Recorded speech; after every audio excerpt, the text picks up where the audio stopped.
onion. That's what I'm weeding out. See the onion, them fat and pretty. Look at this one. Look at these. See? So actually everything growing in Jamaica.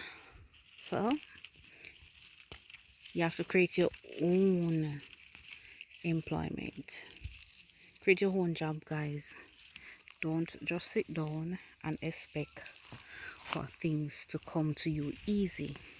So no matter if you go to school and you study and you have how much in subjects, you have your masters and all of these things, your doctorate and whatever, and you can't get a job, whatever you can find to do to make a living, do like a farming, like a rearing a chicken and all of that, anything that you can do in agriculture or livestock to keep you occupied and to earn a honest living, guys. This is better than begging anybody.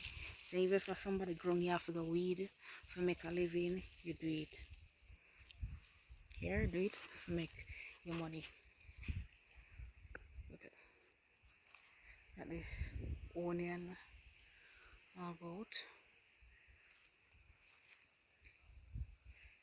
Onion out there also. So do what you gotta do to make that money. Okay, guys?